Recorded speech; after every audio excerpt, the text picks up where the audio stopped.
Kami dari kelompok 11 akan mempresentasikan sebab-sebab yang berkaitan dengan as-sunnah yang beranggotakan saya sendiri Malki Adam Janaluka dan teman saya Rizky Erlangga. Yang pertama akan dibacakan oleh saya sendiri, yaitu satu, pengertian as-sunnah. As-sunnah secara etimologi adalah jalan yang ditempuh, sedangkan secara terminologi adalah segala sesuatu yang bersumber dari Nabi Muhammad SAW, baik berupa perbuatan, perkataan, atau pernyataan di dalam masalah-masalah yang berhubungan dengan hukum syariat.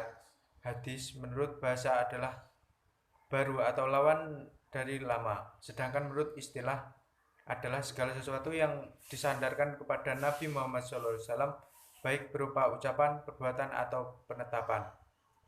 Sunnah atau hadis mempunyai pengertian yang sangat kompleks, yakni mencakup segala riwayat yang berasal dari Rasulullah SAW berupa perkataan, perbuatan, takrir, sifat-sifat, dan tingkah laku beliau baik pada masa sebelum diangkatnya beliau sebagai Rasul maupun sesudahnya. Dua, macam-macam as-sunnah. Macam-macam as-sunnah dibagi menjadi 3 bagian, yaitu yang pertama, satu, sunnah fiqhiyah, yaitu perbuatan yang dilakukan Nabi SAW yang dilihat atau diketahui dan disampaikan para sahabat pada orang lain. Misal, tata cara yang ditunjukkan Rasulullah SAW kemudian disampaikan sahabat yang melihat atau mengetahuinya kepada orang lain. Dua, sunnah qauliyah, yaitu ucapan Nabi Muhammad SAW yang didengar oleh dan disampaikan seorang atau beberapa sahabat kepada orang lain. Misal, sabda Rasulullah SAW yang diriwayatkan Abu Hurairah, yaitu tidaklah sah sholat seorang yang tidak membaca surat Al-Fatihah. Hadis riwayat Al-Bukhari dan Muslim. 3, sunnah tahririyah, yaitu perbuatan atau ucapan sahabat yang dilakukan di hadapan Nabi SAW, tetapi Nabi hanya diam dan tidak mencegahnya.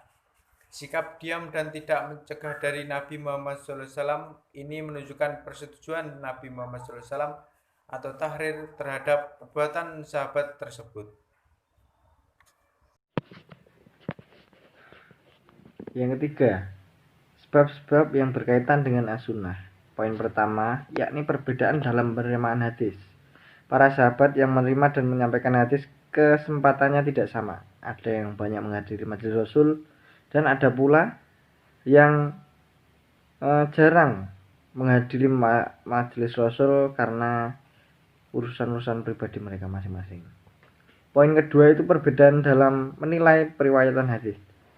Perbedaan pendapat di kalangan fuqaha terkait dengan hadis dari berbagai segi. Perbedaan itu terjadi setidaknya ada 3 sebab. Yang pertama, tentang keterbatasannya dalam kuantitas koleksi hadis secara penuh. Yang kedua, perbedaan mereka dalam memberi penilaian terhadap kualitas suatu hadis. Dan yang ketiga, perbedaan mereka dalam menerima atau tidaknya terhadap kualitas hadis dhaif. Lanjut poin ketiga, perbedaan tentang kedudukan Rasulullah SAW.